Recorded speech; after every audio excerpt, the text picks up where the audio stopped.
একটি ইমেলের কীভাবে ফর্মাল ওয়েতে বা আনফর্মাল ওয়েতে রিপ্লাই দিতে হয় সেটাই আমি আপনাকে দেখাবো।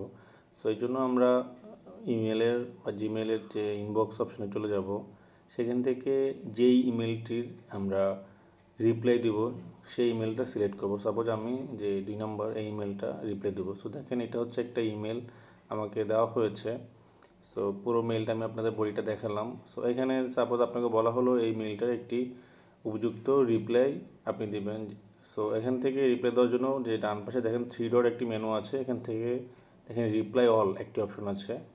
সো একটা মেইলে যদি অনেকগুলো পার্সন থাকে, সো সেক্ষেত্রে রিপ্লাই অল হবে। আর আপনি যদি কোনো সিঙ্গেল ব্যক্তিকে রিপ্লাই করতে চান, সেক্ষেত্রে শুধু রিপ্লাই হবে, এখানে রিপ্লাই অল হবে না।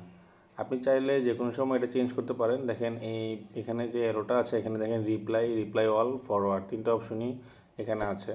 সো আপনি রিপ্লাই হবে সিঙ্গেল ব্যক্তির ক্ষেত্রে, আর রিপ্লাই অল হচ্ছে যদি একটি মেলের বডিতে আপনার 2তে একজন, সিসিতে একজন, বিসিসিতে 2-3 জন এরকম থাকে, তাহলে রিপ্লাই অল হবে।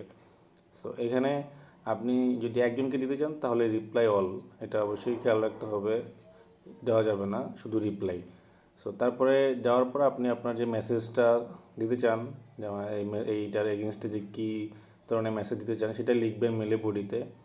লিখলে আপনার যে রিপ্লাইয়ের যে পুরো মেলটা সেটা নিচে অটোমেটিকলি থাকবে। আপনি শুধু আপনার অংশটা লিখবেন, লিখে যার বরাবর সেন্ড করতে চান সেটা অটোমেটিক সিলেক্ট করাই থাকবে। উপরে যে মেনু আছে সেখান থেকে সেন্ড অপশনে ক্লিক করলে এটা চলে যাবে তাৎক্ষণিক।